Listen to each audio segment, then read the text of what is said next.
All right. Hey everybody, David G here, founder of the Internet Marketing Party, with my very special guest, the one, the only, Neville Medhora. And we're gonna do, since David's Mexican, we're going to do Am I Mexican? I think you're Mexican. No, dude, I'm like Fez from that 70s show. Well, I don't know what Fez is, but I'm gonna call him Mexican. So we're gonna do. I don't remember La Bamba right now, but you get the point. That's our intro. Thanks for the intro. Thanks for the racist intro. That's the first time one of my guests has introduced me with this at all. Never mind with the singing intro. David Gonzalez. You don't need an introduction. So, all right. So what are we talking about? So here's the deal. First of all, before we talk about anything, I feel really honored to have you on our stage. I know. And that's one of the things I want to say about you. It's one of the things I want to say about you. Is one of them is that, like, the Internet Marketing Party provides for me a platform where I get to hang out with really smart, talented people and get to showcase them. And Neville, one of the things about you that I admire and respect the most is how little sizzle and much steak you are. Like, you're like, you know, there's a sizzle and steak, and one of the things that you do really, really well is like everything. It seems like everything comes out of your mouth is so practically useful and valuable. And so there's a lot of people out there who say that internet marketing is, if you were to distill it into one thing, it'd be about copywriting, because copywriting is salesmanship in print.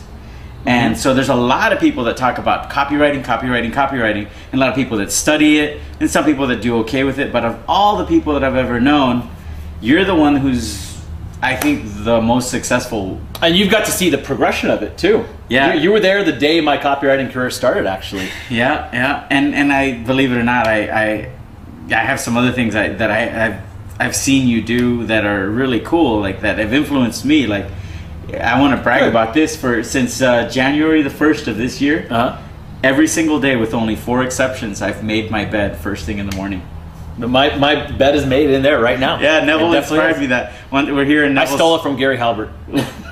There you go. It's full circle with the copywriting. We're here in Neville's apartment, and one day I came over and it was pretty early in the morning, and his bed was perfectly made. It looked like a hotel, and I'm like, what's up with that? And I don't let anyone else do it, just me, because I know the way I like to do it. And it's like really, it's pretty neat. I gotta just say. Yeah, we should take the camera. So what are we talking about? What are you teaching these people today? Are we teaching them anything? Well, here's the deal. You're gonna be a guest speaker, and then when I asked you if you would speak, this is one of the things I want to know about you personally, which, I mean, if we have time at the end of this video, you can talk about. But like within 3 minutes, you sent me an email to my inbox that had, you know, like 15 things you could talk about. Yeah, it's right here. You're very actionable. Like, as soon as you have an idea, you just take immediate action on it. Well, because I'm forgetful too, and so if I don't do it then, I'm not going to do it. So it's a practical thing for you? Yeah. See what I mean about practicality? So you can literally, I mean, show him real quick the list. It's like he's shot over this list of all these things. And you don't really need to see it. I actually posted them on Facebook and only had a couple people respond. But the main 2 things were how to validate a business and how to, you know, shed some insight on copywriting. Let me talk about 2 things. And the people on this video, could you please decide what we're going to talk about? Yeah. There's 2 things that people really like to hear me talk about.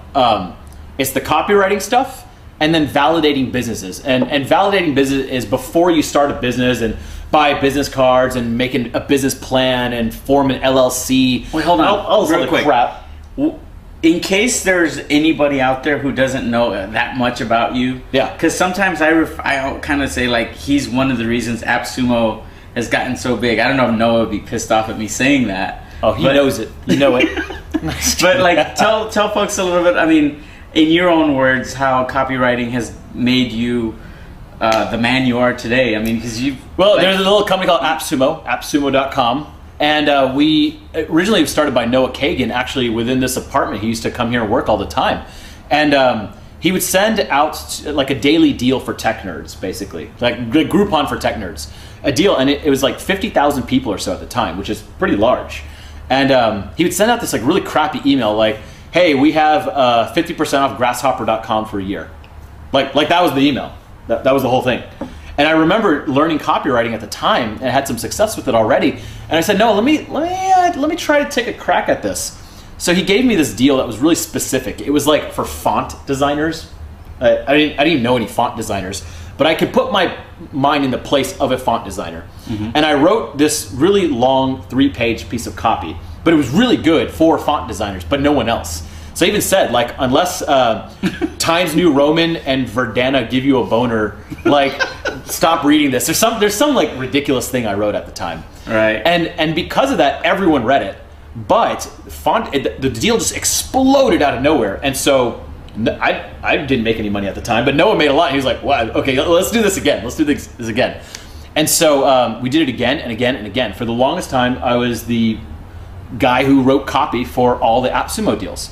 And in that time, we went through this tremendous amount of growth, not just because of me, of course. I like to think it was, but there's a whole team and you know, advertising, and it was mostly because $300,000 a month in Facebook ads and things like that had something to do with it. But people really liked us because we had this really strong, like, sumo voice, and we say, like, we got this deal because we kidnapped this person, and it was just very unique and funny, and it was very honest too about stuff. We just didn't lie about things, right? And so during that, like, we ascended very quickly, a lot because of that copywriting style, and people just loved getting emails from us. People liked opening our emails. They studied them, they forwarded them. It was amazing. Nice. All from just like sitting on this little stupid computer and typing. Yeah. And as you've been following Internet Marketing Party for a new point of time. I hate being associated with internet marketers. Yeah, well, too bad. Scammy bastards. So you know, there's a lot of success that's come along with you being an internet marketer. I suppose I sell stuff on the internet. That's as far as I say it. I don't say I'm an internet marketer. Right. That's a bad connotation. But all the scammy ones are slowly dying out, so that's good. Good riddance. Yeah. We're thinking about changing the name to the Marketing Party, actually. Whatever. Yeah. Anyhow, so what else are we teaching? That's one of the things I really like about you, by the way, just how, like, matter of fact you are. Damn, that's a loud snap. Good job. You like that? Okay, yeah. I'll get you another one. Yeah. Okay. So let's tell folks, I mean, what do you guys want to hear about? You want to hear more about what is validating a business? What does that mean? Because somebody might, I mean, I follow your stuff. Oh, so here's the thing. I could also share some actual stats and stuff from emails and things like that. For example, we don't have screen capture on right now, but I'm going to attempt to show you this, the ghetto style. So I own a rave company also, oddly enough. I have screen share over here if you want. We'll do it ghetto. So I'm gonna try doing it ghetto like this. So check this out. This is ghetto screen share. I'm too cheap for Camtasia. So here is an email newsletter I made for this company called House of Rave. And it's got all these action buttons, and there's testimonials on this side and all this kind of stuff. And there's pictures I took myself and call to actions and all these amazing pictures and blah, blah, blah. You know how many people actually bought from this? No one. I'd send this out to 7,500 people at the time that these were made. 7,500, 8,500, something along those lines. And people will get these and have really high open rates because they have pretty pictures and really high click-through rates. But you know what? No one bought a fucking thing. So it cost me $80 a month or something to maintain 7,500 people on vertical response, yet I was making maybe like $20 in profit off the emails, total. So it didn't make sense. So I was like, oh, it's just a branding exercise. And I see tons of businesses that are just like, but we have a call to action and testimonials and about us and blah, blah, blah, and content and all this kind of stuff. And they get no results. And I had the same thing. So then you were working really hard. These took, look how many pictures and videos. How long did it take you to do one of those? Dude, a long ass time. Like a lot of effort and like designing. Yeah, several days sometimes. Because I had to take pictures of different products. Now check this out. You were doing it kind of out of obligation because you felt like... Yeah. Now look at this one. It's just a thing of text right here. It's not full, but whatever. It's just this, and then there's a link right below that. That's all. Just that little thing. I sent that out the first time. Total opposite of my other emails. It had one link in it and just maybe a page or two of text. 120 orders within 2 hours. And to give you context, I was making 10 orders per day on average. So that's a 12x increase or something. I remember you describing how your phone was like, you went to go check. I was at a party drunk and I was looking at my phone and looking at the new orders and I was like, how drunk am I? Like, what is this? This can't be right because every new order had an asterisk. I love the fact that you assumed you. No, I was like, it's broken. You were drunk. It's clearly because it's broken or I'm drunk or something's happening. But then I got home and indeed, like it was actually, there's 80 orders on my phone, and what I didn't realize is my server and PayPal weren't working very well together, and so there's 40 extra orders on PayPal. So 120 orders within that like very short amount of time, which was incredible. That's when I was like, okay, maybe maybe this copywriting stuff has like some sort of legs to it, okay? You even sounded a little drunk right now. I'm drunk right now. It's true. But so that's copywriting. That's copywriting. And then how about the validation? Validation is interesting. So check this out. I'll tell it in a quick story format. And I can validate any business like on the spot if you guys want. Had a friend.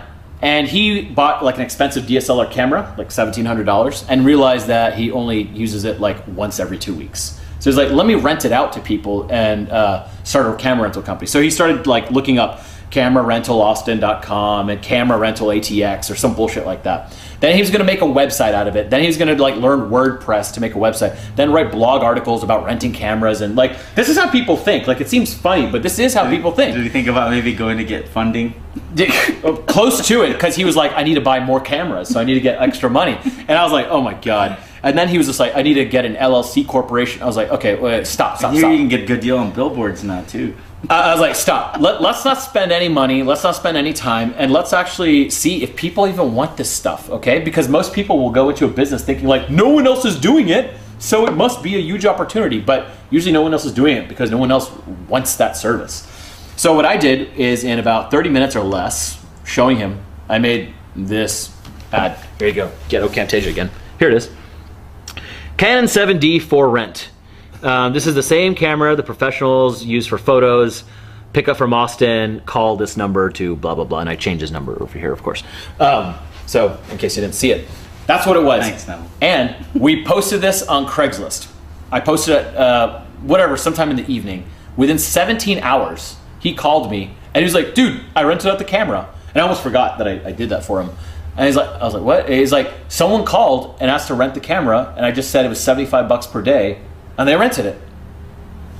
That was like, so he went from like spending a lot of time and money and seeing if this was to seeing like, does someone even want this? Now, that was encouraging at first, but can you repeat the success? Right. And so that's where the validation comes in. And we've taught many people how to do this, and so they validate a bunch of ideas every month. And then it's always surprising, like one of them just really sticks. But most of your business ideas suck. Most of mine suck, but every once in a while, one of them sticks. Well, that's validation. I vote for validation. I mean, I like validation. We could do other people's businesses too. Because a lot of people have like, they're just like, well, I want to do this business. And then they think like, well, what do I do? Now I have to learn about LLC corporations. They start researching that. They start looking up business cards and logos and web designers and funding, all sorts of shit. Instead, there's always a simple and free way to do this. And for different businesses, it requires different things. So like if it's a physical business, like a taco stand, why do you gotta bring it up to tacos? Because I actually, not for racist reasons, partially. But because I actually did a thing about racialist about validating a taco stand. Yeah. And so we've already done that. So physical businesses require physical validation. If it's an internet business, you can do internet validation. And there's like, these things are so easy to us that it's amazing that people keep fucking up and saying like, I want to do a business like this, but they don't do anything in the next like 2 days that'll show if anyone even wants it. Right. So we've killed a lot of dreams this way, but also made a lot of dreams. I love your quote, the truth will set you free, but first it'll piss you off. Yeah, I've actually used that one internally for myself. There's been times when it has nothing to do with business and I realized something that, believe it or not, that quote from your entrepreneur video has actually popped up in my head a couple times when I realized something, business or not related. So yeah, change is uncomfortable, man. It is. Yeah. So anyhow, so should we tell them to vote on something, or what's the deal? Yeah, see that? Yeah, go for it. Call to action. Oh yeah, so I'm speaking. I'll be dressed a little more professional. Actually, no, I'll wear the same thing. But here's the thing: I could do two things on stage. I could talk about copywriting, and I've made a whole course about this, and I know exactly how to explain copywriting to people very well, even in a short period of time. Or I could talk about business validations and actually take validations from the crowd and either rip them apart. And if they're too stupid, I won't do them. But I could do live validations and show some example validations we've done. I already showed you one, but I have a lot more examples. Right. So is this more like a newbie crowd, or is this like an advanced crowd? A large percentage of the folks that come to the party are more newbies. So let's talk to them. I know most of the advanced people at the party. I'll talk to them later. Yeah. We'll talk to the newbies. So if you're a entrepreneur, that means like you've always wanted to start a business, or you try to like buy business cards and LLCs and all that bullshit that doesn't do anything. I will kill your entrepreneur at that party, hopefully. If I don't, I failed. And if you also want to know about copywriting stuff, we could talk about that, because that stuff's interesting. It's amazing that like salespeople especially will take my copywriting course. It's like 2 hours or something like that.